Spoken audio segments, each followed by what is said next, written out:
What's up, man? All right. Ready? I'm ready. It's gonna be good. It's gonna be good, everybody. Live from New York City.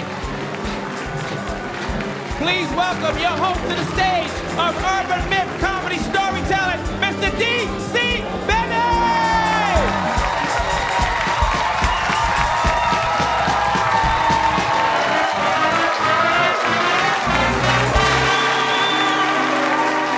Thank you. Thank you, guys. All right.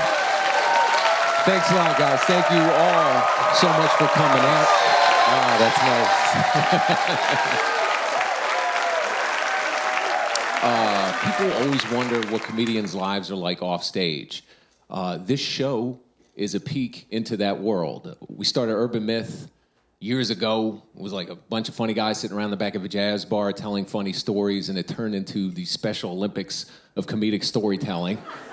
Now, tonight, we have picked 5 of New York's best storytelling comedians to come out and do their thing for you. So I'm going to kick it off with this first one. I'm a comedian, obviously, and I have a joke in my act. You know, I'm Jewish, my wife is black, we go down south, they're worth an extra 10 points. Kind of funny, kind of true. And she has an uncle named Willie who teaches public school. He teaches black history. A lot of bad stuff happened to him in the 60s. You know, so he's got all these... He's one of those dudes that's obsessed with racism, but he says the most racist shit.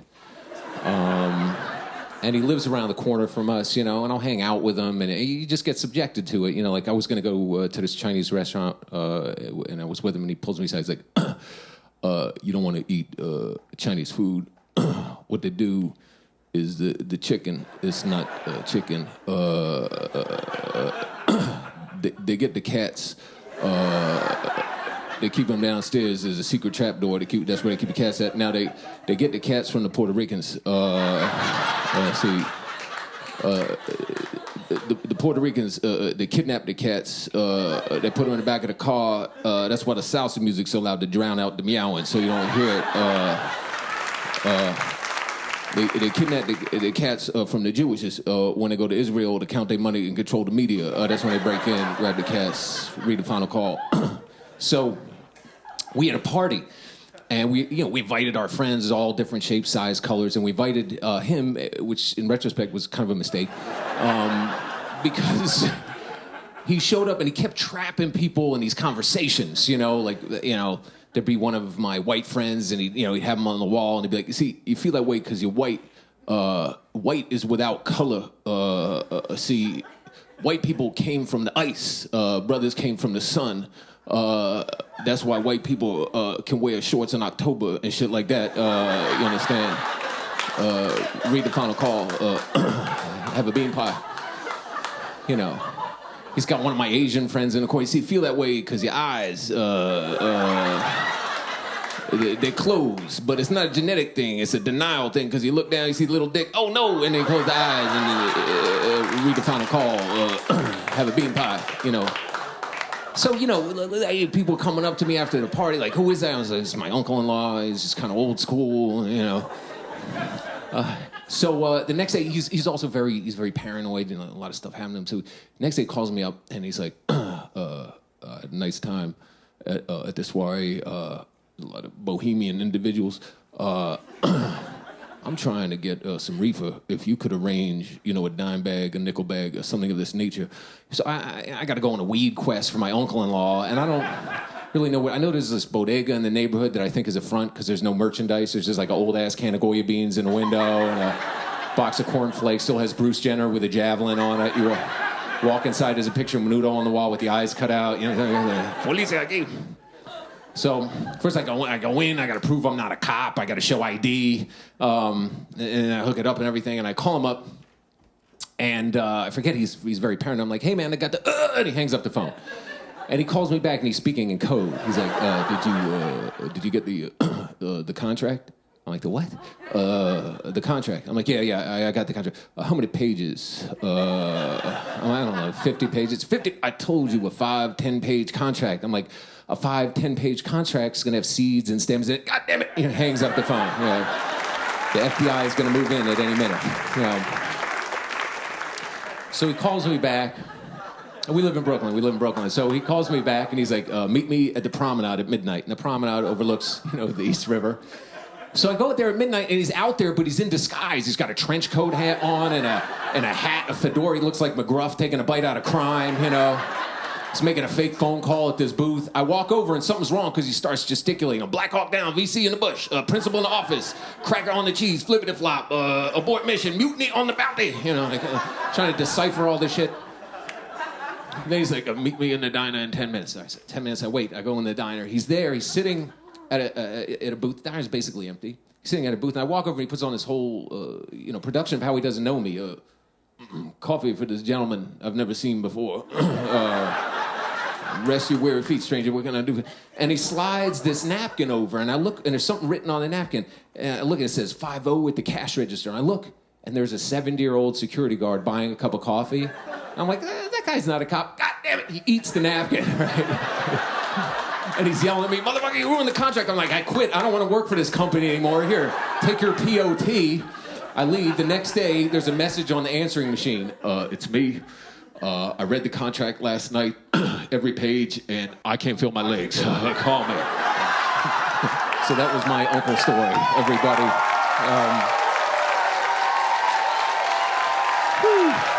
All right. Spend daily, everybody.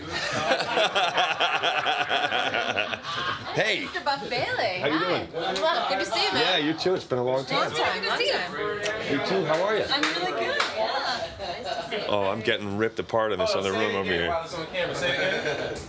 What's up, dude? Carrying two shirts. That's not why. Carrying That's two not why. shirts. How are you? And you're doing a wardrobe? Fucking. Hey, Hey, man. We're shooting this thing, walk right? past me? You gotta have two shirt options. Here's the weird Most of the trash talk was coming from over here, so I ran right into it. Come give me some. What's up, Dean? Crabbing. Go Jersey Shore. Goes crabbing. I got covered that one. That's Survivor, man. Okay, I'm showing them right now on the stage. Now, if there was ever a sitcom about a hillbilly from Alabama moving to New York and becoming more of a New Yorker than any New Yorker that was ever in New York, it would star this guy. This guy is hilarious. I want you to put your hands together for Mr. Vic Henley, everybody. A good friend, hilarious dude. Give Benny a hand. Yes.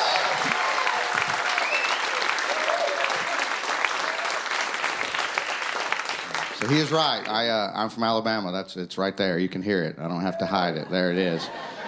And somebody actually went yay in the back, which means they're a college graduate, because if it was just a regular Southern person, they would have gone, woo! So the guy that actually went yes is obviously on a PhD program of some sort. So my story, everybody, doing stand-up forever, people always ask you, like, what's the weirdest thing you've ever seen at the club? What's the weirdest audience, a mean guy, somebody trying to kill you or whatever? And it all happens. We all have stories. So my favorite one ever took place in England, all right? So this happened at the Comedy Store over in London, which is a sweet gig. It's really, really nice, and it's like a little theater. It's kind of tiered back and seats about 450, 500 people, and when they introduce you, you walk right out on the stage like we did here, right? They got a big backstage area, so there's like hookers and a buffet, and there's like a bocce ball and a volleyball court and a horseshoe pit and spelling bee and a marriage chapel and falconry.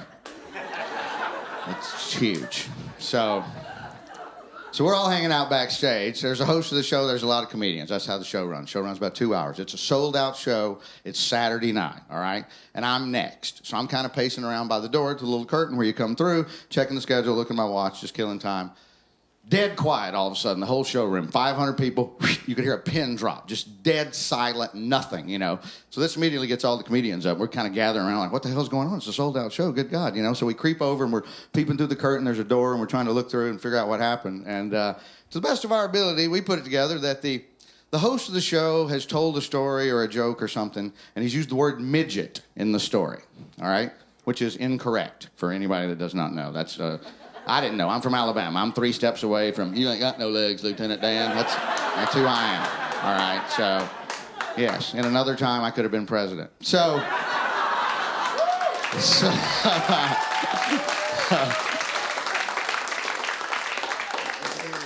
I digress. So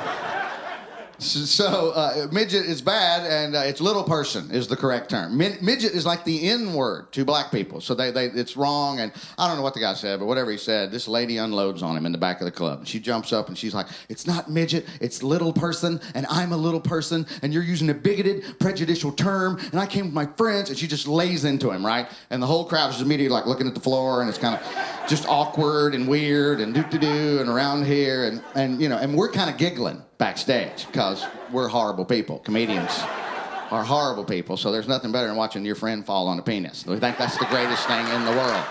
As a comedian, hey, I'm drowning. Okay, catch this anvil. That's who we are. We're not, So he's not really flustered too much when it starts because he's a pretty good comic, so he's figured out that, it's either really a little person that he's offended or could also just be a drunk decided to mess with a comedian. British get a few pints in them, they get a little cheeky.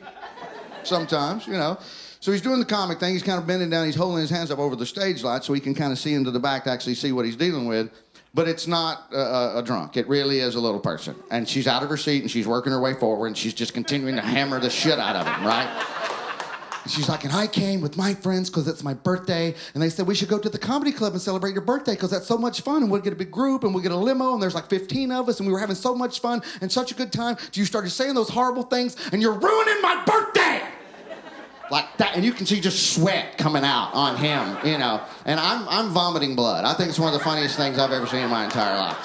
I almost masturbated, and I was totally overstimulated. It's my point.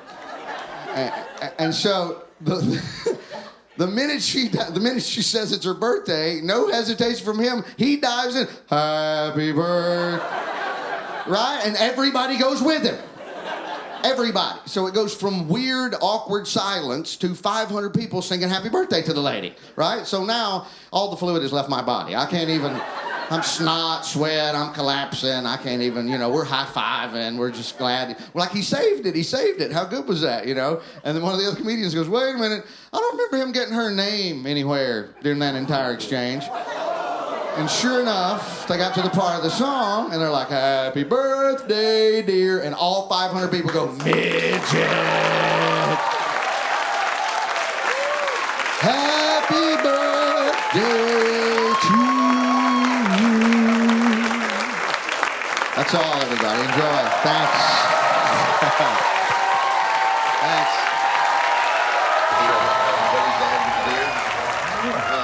They have the same thing and a whole bunch of deer. So my friend's over there visiting his dad, and they're Southern, so they keep the little thing of bacon grease by the stove, to cook, right? So every now and then you have to dump that out. So his dad takes it down to the woods behind the house and just throws it out in the woods, right? Well, he noticed the deer were eating it. They're coming up there and eating the leaves and all the, right? So he gets a bag of Cheetos and he crushes them all up with like dust.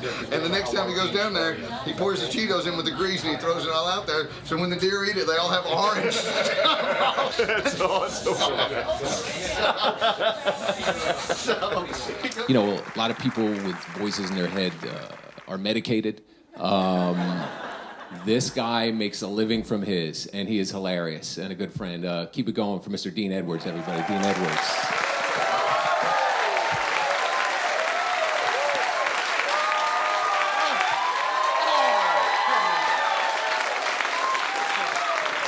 What's going on?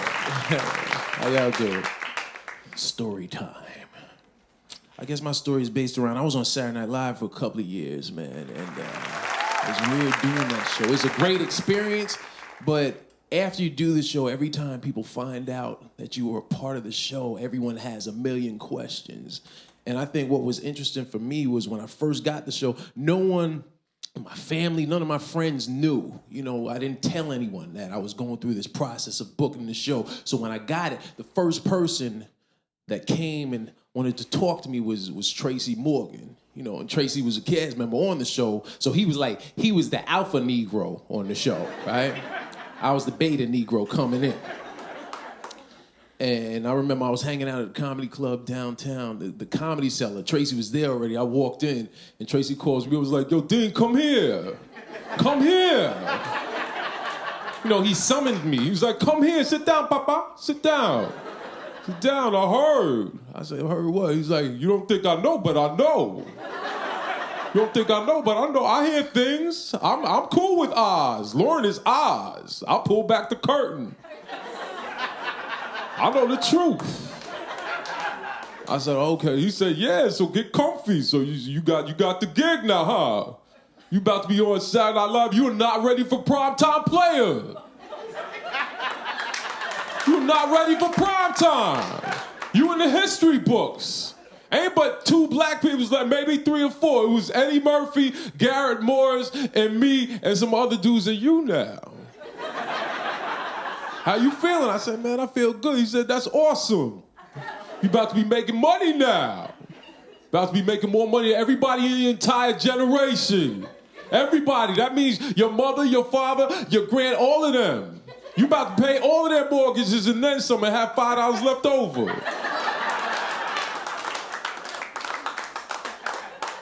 And my wife was with me, so I introduced Tracy to my wife. And my wife is English, man, so it like throws people. It's weird when people find out that my wife is English, especially a black man from Brooklyn like Tracy, because for something about, they would never just say, yo, I like that act. They just get to whispering. So Tracy went into this whisper thing, where he sounded somewhat like creepy, So I like, oh, Tracy's my wife. And my wife said, hello. And he was like, hold on, Papa. You ain't tell me, that's your girl, she's English? I said, yeah. He said, for real? I said, yeah. Why you ain't telling me? I said, why you playing with your nipple, man? Well, listen, anyway, you about to be making all this money. How you feeling? I said, I'm gonna feel good. He said, well, how you gonna feel when they put you in that dress? So what you mean put me in a dress? He said, you're gonna get put in a dress. You a black man on Saturday Night Live. That's what they do. Everybody gonna be in a dress. You gonna get emasculated. How you gonna feel getting that money? You gonna be in a dress. I said, I ain't gonna be in no dress. My first episode, I was feeling good, man, because, everybody doesn't even get on the air that first episode. And I played Chris Tucker on Celebrity Jeopardy my first episode. I did Jamie Foxx. I played a fish. And I played Grace Jones in some, 8-inch heels. And I was like, Tracy was right. Damn. And then people always roll up and ask, well, who's your favorite, celebrity guest that was ever on the show, and who was your worst? I don't really have a best or worst, but one time, I remember Denzel Washington came and was hanging out backstage. And now, I didn't realize Denzel was there, but my wife did.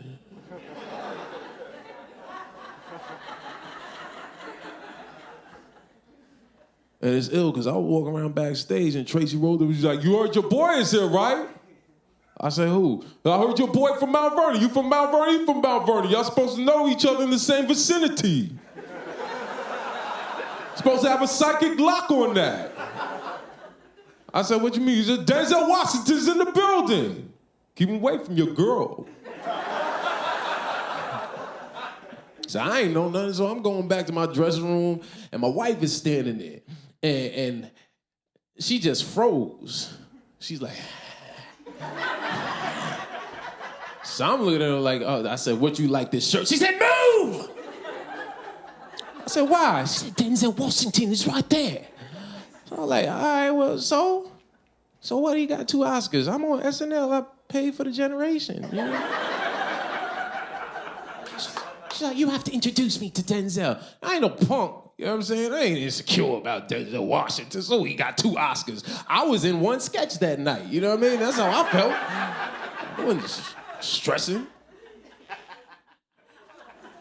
So I went up to him, I was very cool. I was like, yeah, hey, Mr. Washington, this is like a pleasure to meet you.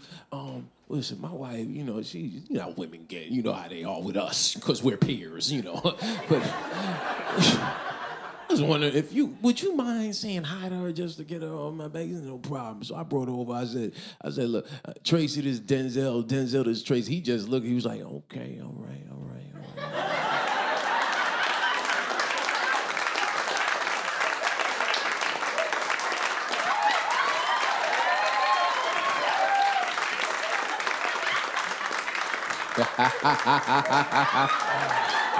Okay. That's you. Yeah. Okay. All right. How you doing? What's your name? Huh? Tracy. I said you only have to say a name one time, dog. All right. Tracy. Good. So look, it's good to make your acquaintance, and you have soft hands, Soft hands. What do you use? What is that? Is that Aveeno? Cocoa butter? Okay. Now you got to check. All right. Good. Good. So, how long you guys? I just want to say you make a handsome couple. You guys look good together. So, I said, Denzel, you can let go of here now. Okay. All right. I just wanted you to make sure keep track of things. So how long you guys been together? Huh? Been together 6-7 years. Okay, all right. 7 years. But you're not married. He didn't put a ring on your finger yet?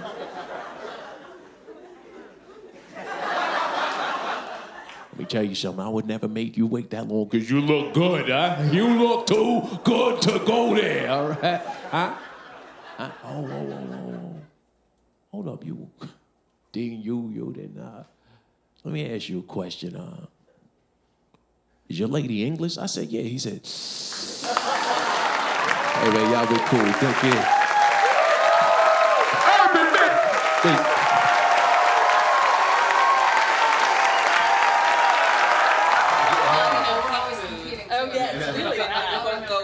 Trying to get better though, because I think now another episode of Comedy Wives.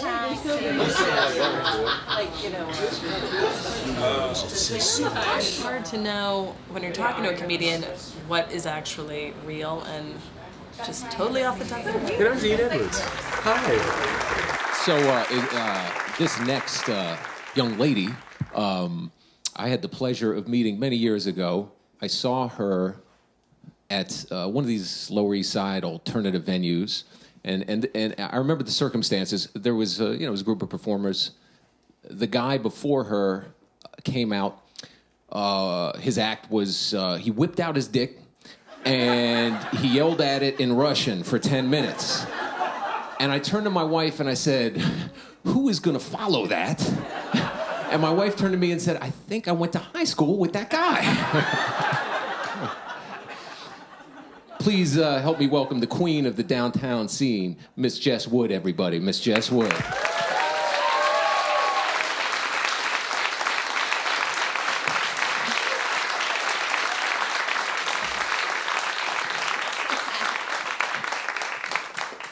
Hello. So a little about me. When I was in junior high school, I hung out with gang members. I am originally from Los Angeles. I was poor. My mother hated white people, so I hung out with gang members. I didn't go for them. They came to me.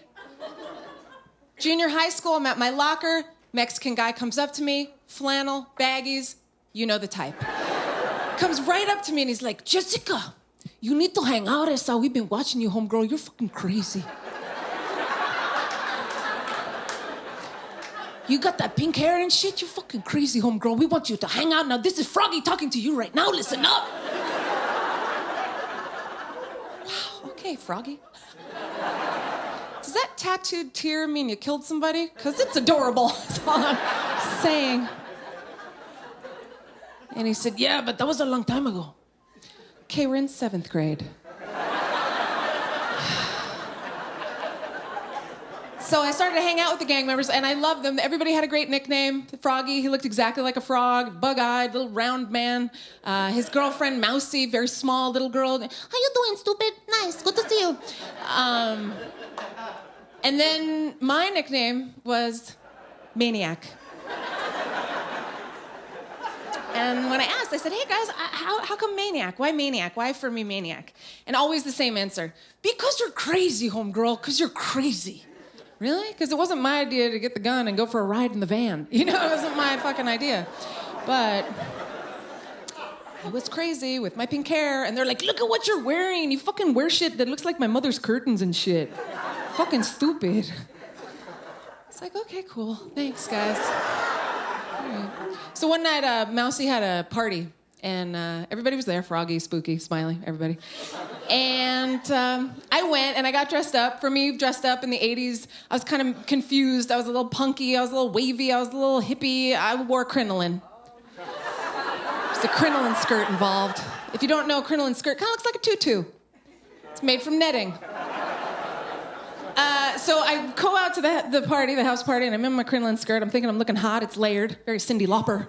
And when I get there, everybody's excited to see me. Oh, shut up, Maniac's here. We can get this party started. Yeah, all right. So then what do? Light up some sherm. Cool. PCP? Angel dust? Anybody? That's what we did. Smoked a lot of it. A lot of dust. Parties. I blacked out all the time. I was really not very fun to hang out with at this point. I blacked out constantly, and Froggy always messed with me. He was like, Jessica, you're such a lightweight, Essa. You're always fucking blacking out, homegirl. What's up, Maniac? It's elephant tranquilizer, Froggy? I don't know. It's strong. So... But I hadn't blacked out at this party yet, and I was psyched to be there. The strobe light was going. They always have a strobe light at a cholo party. Always a strobe light at a cholo party. And everybody's dancing. They throw up their signs. What's up? I say I'm I'm crazy homeboy. Ah! Okay? And the oldies are kicking. That's what happens at the gang music is always an oldie. There's like, I'm your puppet. Bing, ding, ding, ding. It's very threatening, I know. Party's in full swing. We're hanging out. I'm dancing, you know. Ding, ding, ding. Wait a second, PCP, crinoline, not a good combination. Oh, it's itchy. God damn it, it's fucking itchy. Where can I put this skirt? So during the party, I just kind of take the fucking crinoline skirt off and I shove it into the corner of the yard. No one will notice. I'll be back to get it. Next thing I know, there's a ruckus at the gate. Everybody thinks it's the cops. Oh shit, it's the cops, it's the cops. Well, no, it's not the cops. It's my 3 hippie white girlfriends who hate that I hang out with gang members coming on a rescue mission. They show up at the gate and they're like, okay, where is she?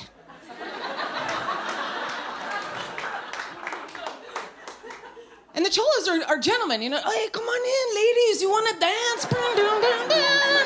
You know? They're like, no way, Jose, we're totally looking for our chick. So they fucking come in, they make a ruckus, and they find me, the biggest girl, Tibby, finds me sitting on the ground, half awake, really, enjoying the party, but missing a skirt. Okay, so she grabs me, throws me over her shoulder. Make a path, she screams to the other 2 white girls who are like, excuse me, pardon me. Ding, ding, ding, ding. So they get me out of the house. The next day I wake up and I'm like, wait a second. I'm missing my favorite skirt. I'm a poor kid, okay? Crinoline skirts, they were pricey in the 80s. Let's talk about it. I needed this skirt back. It was not okay that it was in someone's yard. So I go back to Mousy's housey, and I go, hey, Mousy, I was wondering if you found a skirt in here last night, you know, in the yard. And she goes, what are you talking about, Maniac? There's no fucking skirts here, okay? I was like, no, I swear. Now I'm worried, you know? I'm like, it's net, it's like a tutu. I think it was here. I'm sure I left it. And she goes, hang on, let me go ask my mom, stupid. So she goes and she's gone for like a minute and she comes back with what looks like my skirt and it's just wrapped all in her arms. And she goes, look, we got some beans and some Kool-Aid on it because we thought it was a tablecloth, okay? And that is the story, my friends, of PCP and the crinoline skirt. Thank you guys so much.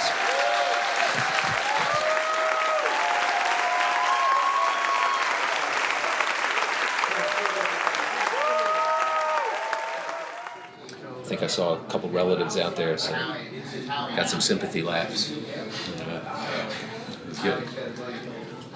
Nothing like a nice leather jacket in the middle of August. That's good. Gonna do the fucking Pope of Greenwich Village tonight.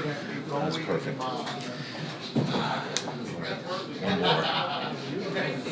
Cheers. I just got to tell you this. This little story. I did a movie which nobody really saw called Illegal Tender. And somebody saw it. All right, so that's a first. Here's the story behind that movie. So a couple years ago, I got a call from the manager, whatever. He's like, look, this dude wants you to be in this movie. It's this Puerto Rican gangster movie. He wants you to play this guy, Cesar. He's a hitman. And I'm like, I'm Jewish. And he's like, don't worry about it. You don't say anything. You just shoot people and rob bodegas and do all this shit, right? So I'm like, I'm doing it. It's 3 weeks on this movie. So I show up the first week, and it's a little awkward because everybody's Puerto Rican. And, I don't know what's going on. And one of the guys, one of the main guys, Manny, gets everybody in a huddle, and he's like, look, there's not a lot of opportunity for Latino actors because the Jews control Hollywood. And I'm sitting there like, see, that's fucked up. See. And the week goes by, and I'm getting more and more, like, I'm not saying anything, and people are getting kind of irritated with, like, why doesn't Cesar say anything? And other people are like, well, because Cesar's a method actor, his character. And then some people are like, maybe Cesar thinks he's from Argentina or some shit. It's like this whole... And I'm having nightmares, like that I'm in Puerto Rican court, and bringing these Cesar... So I call my cousin, he's married to a Colombian. I'm like, dude, I need some words, And he's like, I don't know, say mira, mira, everybody looks that way, go that way. Cesar salad. So the next week, it's just long weeks. The next week happens, and I'm chilling there with this girl, I forget her name, but everything was mad. Like, yo, that's mad stupid, or yo, this is mad delicious. And then she goes, because it was the summer, she's like, yo, it's mad hot, like one of those Holocaust saunas. And I was trying to explain that wasn't really a sauna situation, It's like, oh, Sir Jules, I so tense, exfoliates her face, She like it massage and some cucumber ice slices. But she got mad, and so that didn't work out too well. All right. So the last week, we're going to Puerto Rico. I've never been there. So I'm like, I got to find out stuff about Puerto Rico, because I feel like Anne Frank in a fucking attic, that I'm going to get outed at any minute, So I get on YouTube, and there's, there's an old Raul Julia commercial, and the Puerto Rico, drink the rum, the chica grande teta, and I'm like, oh, this is going to be fantastic, Well, wherever that was at, that's not where we were, The plane lands, this little Scooby-Doo bus takes us out to the project somewhere. And literally, there are people hanging out by the set that have nothing to do with the movie, like circling to rob shit. Like, there's a dude with a baby carriage with no baby in it. It's got ice and beers and Lucy cigarettes, and across the top is laid a prosthetic leg with a flip-flop on it. I believe a chocleta. And I'm looking at this, like, collection of shit, and I'm like, what is, and I guess everything's for sale, but who leaves the house without their fucking leg? That's a tough sell. I'm like, what is that leg for? And then I see some other guy come over and try and take one of the beers without paying for it. Dude takes the leg, starts fucking him up, I'm like, that would be a great commercial for Puerto Rico, Welcome, don't touch the leg. So I'm there, and I'm chilling out with this guy, Manny, who I told you about. Me and Manny are getting along pretty well, and Manny confides in me because there's a gay makeup artist, and Manny is homophobic to a degree. And Manny's like, the makeup artist, he always want to put, the makeup on my face, and I don't want it, No, you need the makeup. I don't want it, and I think this guy wants my dick, and I don't go that way, And he's like, but he is Latino, and I am Latino, and you are Latino, and that's all that matters. I'm like, dude, man, I gotta tell you something. I'm not Puerto Rican. He's like, no, not even a little bit. I'm like, no. And he's like, because you look more Puerto Rican than anybody in this movie. And I'm like, see? And then it's quiet for a minute, and he's like, I'm not Puerto Rican either. He's like, no, I'm Dominican, but don't tell anybody because... And that is the illegal tender story, everybody. That is the illegal tender story.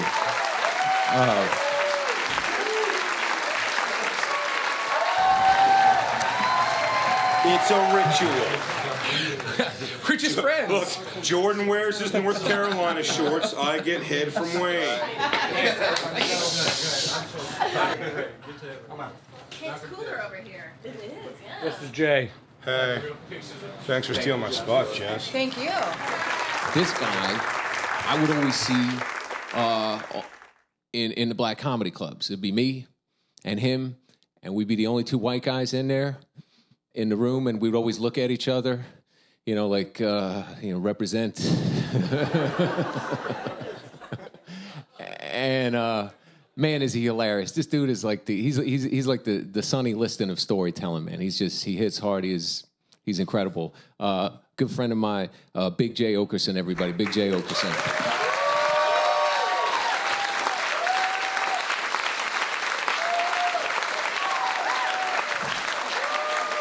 Hello, everyone. You enjoying yourselves? Delightful. Wow. I'm going to tell a story about one of the many jobs I worked when I first started doing comedy about 11 years ago. I took a job at a driving around strippers and escorts at night. And for a few reasons. It was a couple of bucks. I was a fat, unattractive kid who thought I could see some pussy and get paid for it, which was pretty sweet in my head. I didn't really factor in the danger part of it, but ironically, that same company that by night you would call to get all your prostitution needs covered, by day, same phone number is what you would call to get, like, a character sent to your kid's birthday party, like a Big Bird or some shit like that. Same fucking number. I guess like 5 o'clock there was like a turnover. It's like balloons and dreams, like skanks and cum dumpsters or whatever the fuck. I don't know. There was some alliteration.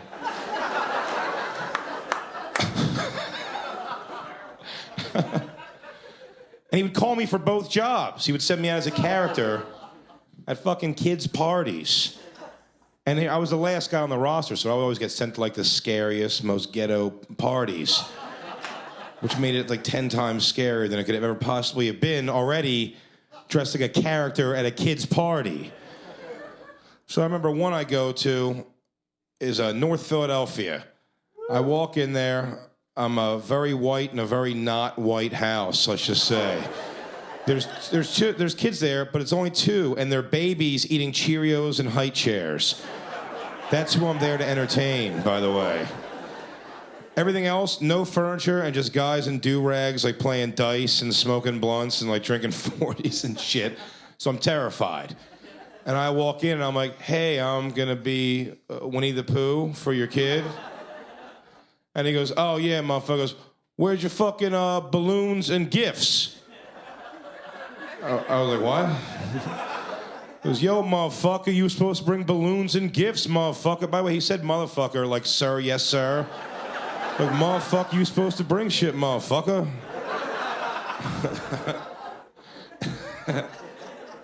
And I was like, I don't bring balloons and gifts. He goes, that's not what I heard. Now there's gonna be a problem. I was like, oh God, I don't want a problem. I'm just holding a trash bag full of Winnie the Pooh costume.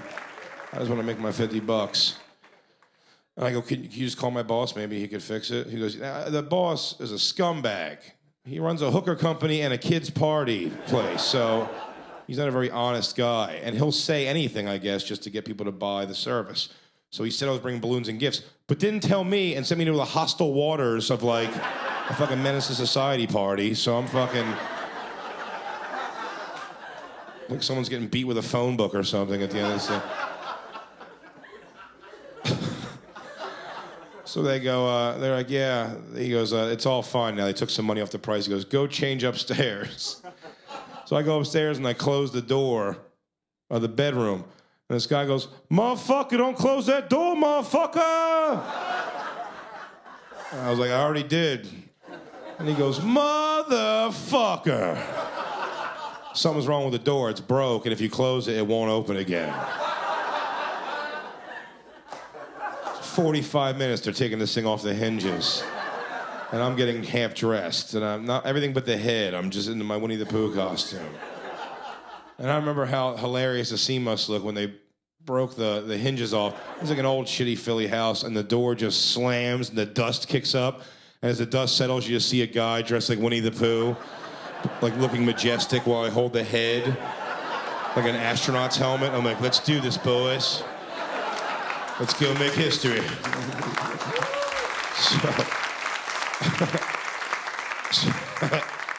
So I go downstairs with my Hokey Pokey CD, and I'm like, do you have like a thing I could play this so I could dance for the kids?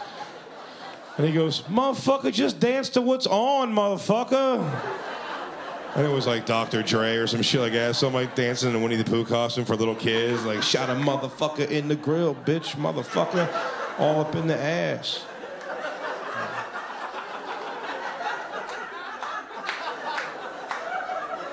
For an hour, dude. For an hour. It's a great album. So when I'm done, I'm just like, I'm gonna, I'm like, sir, your kids are adorable. It's a lovely home. I go, I'm just gonna go upstairs and change, and I'll be on my way. And he was like, motherfucker, nah. I was like, what do you mean? He goes, you can't go back upstairs, man. You fucked up. And I was like, well, I didn't know that your door was broke.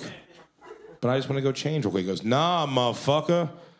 And I knew he was serious, but I was still trying to act like he was kidding. I'm like, that'd be crazy, right, if I had to leave like this. And I go, I'm just going to go upstairs. He goes, no, you ain't. And then I get nervous, and like a dumbass, I take the fucking head off in front of the kids.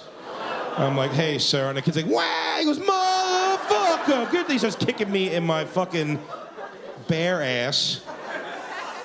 Out the door, and at the front door he goes, get out of here, motherfucker. And he yells just 3 names I don't want to hear in this neighborhood. There's like, Tiquan, Deshaun. So I'm like, oh shit, scary. And I'm running down the North Philly streets holding a Winnie the Pooh head, dressed in full costume.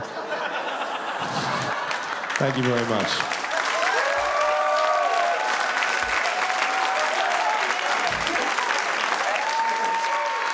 And Eminem was on, and the guy was then they were eating, and the woman was eating, and the guy was going, I'm going to kill you. Don't want to fuck with me. I'm going to kill you. Bitch, listen to me. And she was trying to eat. I don't want this time right now. It's important to eat, and kill you. Don't want to. I was in Amsterdam when one of his CDs was hitting big, and I stopped in one of the cafes to get some weed on the way back to the hotel, and it was all Lebanese guys in there, like a little Lebanese coffee tea place, and they're all speaking Lebanese to each other, but Eminem is playing on the boom box that they've got set up, so they're like getting my weed together, and they're all jibber jabbering Eminem, and then all of a sudden at the precise moment of the song, they all look at each other and go, your mama's on my lips, your mama's on my lips. And then they went right back to Lebanese the whole time. No, I'm tired. The best comedy road trip I ever had was with this guy when we went to Amsterdam for a week. It was me, him, and this 6'4" black female named Leslie, who was being stalked by this Turkish guy who worked at a gyro place that was trying to marry her. And we had such a great time, and this guy is hilarious, and he is the highest paid cab driver in New York City. Everybody put your hands together for Mr. Ben Bailey. Yes.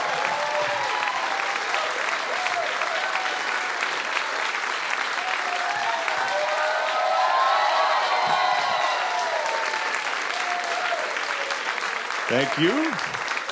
Thank you very much, everybody. Keep it going for DC Benny, doing a great job tonight. This is his baby. So I am Ben Bailey. I am the Cash Cab Guy. I've been a comedian for about 15 years.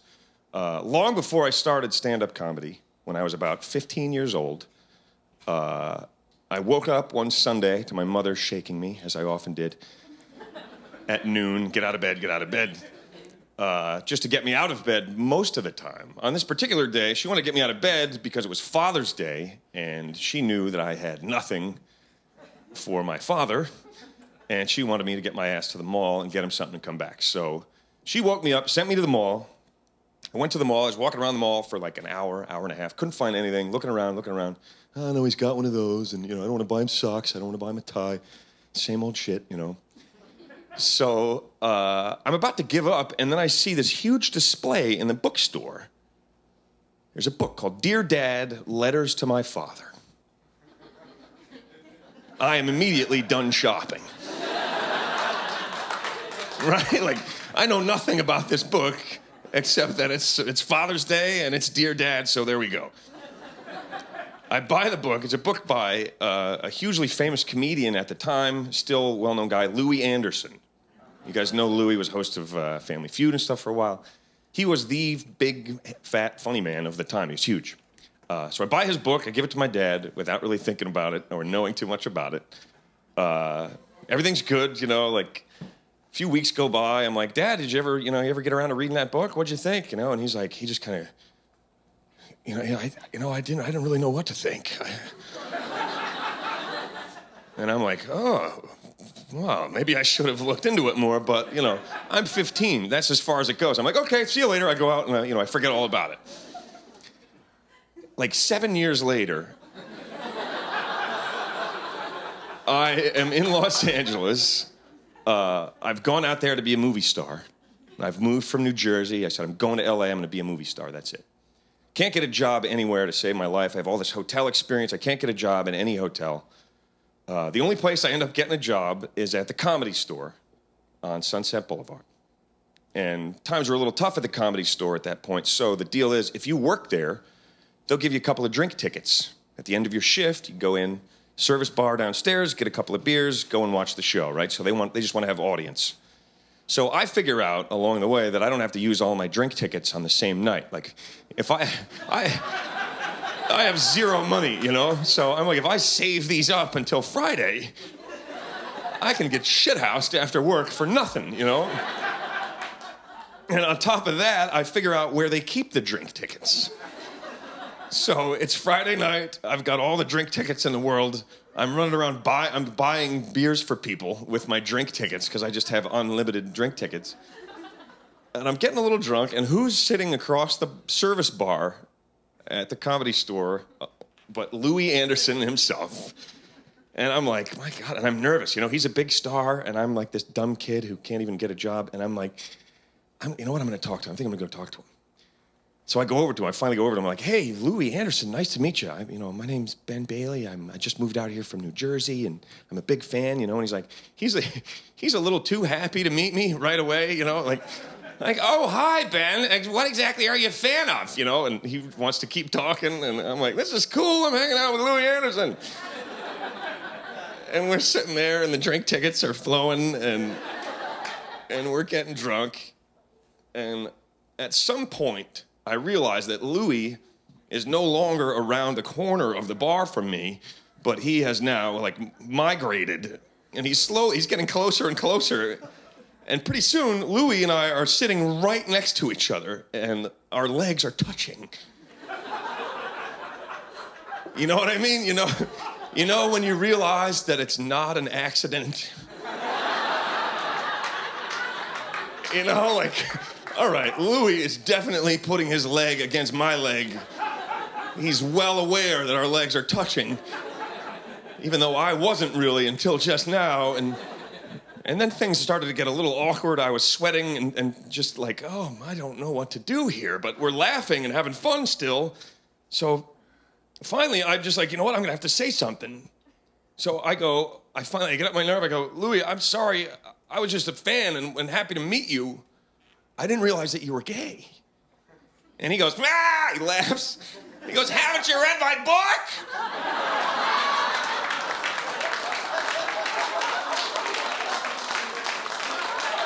And like a slow motion pullout in a movie where the monster is behind the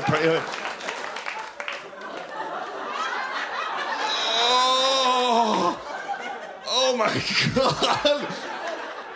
I'm like, okay, Louis, nice to meet you. I gotta go call my dad. I take off. I shoot out. I run home. There's no cell phones. I have to run all the way. I finally get home. I call my dad. I go, Dad, remember the book I bought you for Father's Day? He goes, yeah. Of course he remembers it, I don't have to explain anymore. Do you remember the book? Yes, I remember the book. I go, I'm not gay, Dad. I didn't know what was in the book. And he goes, well, okay. And so it turns out Louis was talking about his other book. So there's another twist. I didn't give my dad a book that was about a young, funny man telling his father that he's gay. I gave my dad a book that was written by a guy who was abused by his alcoholic father the whole time he was growing up. My dad goes, I didn't think you were gay. I just thought you were really mad at me about something.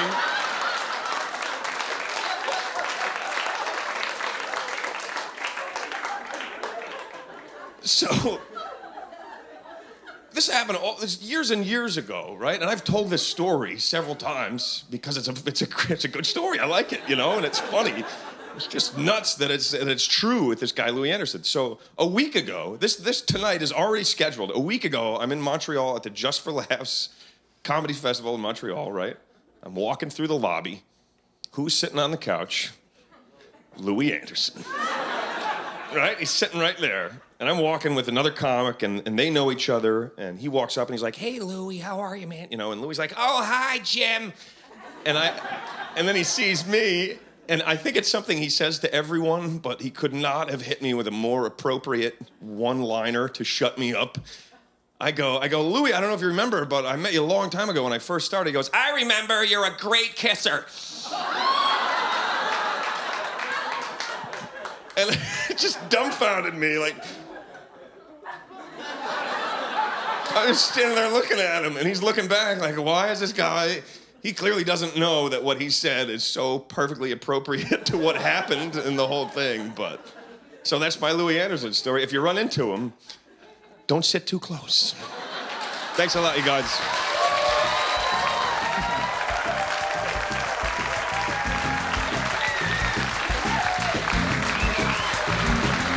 Ben Bailey, everybody. Ben Bailey. Thank you all for coming out. We really appreciate it.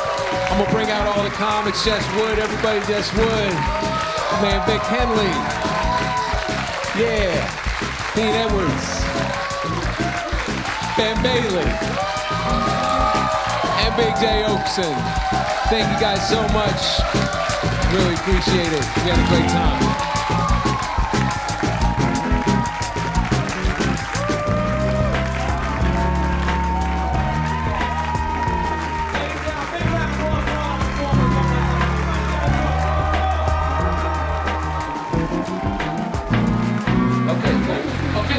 Wasn't that awkward at the end? No, it was good. Fiddling around. That was like a band.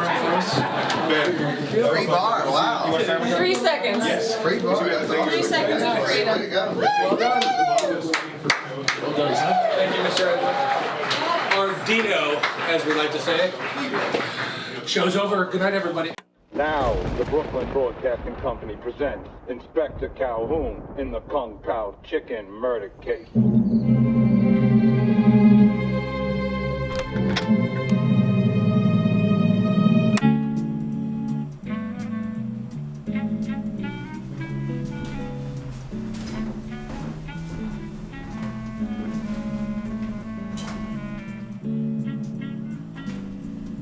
Hey, you didn't wait for me? Dad, you don't have to tell me a story tonight. Okay. I thought you liked when I told you stories. I do, but the kids at school said that they were for sissies. Sissies. Don't listen to those kids.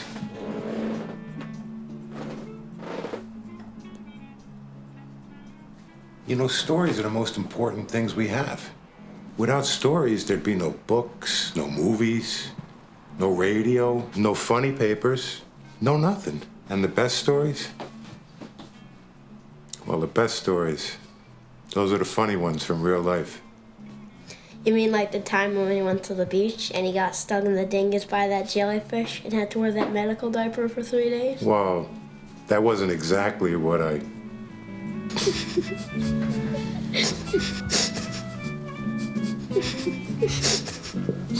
That was pretty funny, though. Not at the moment, but that was pretty funny. You know what, Pa? I think when I grow up, I want to tell stories just like you. That's my boy.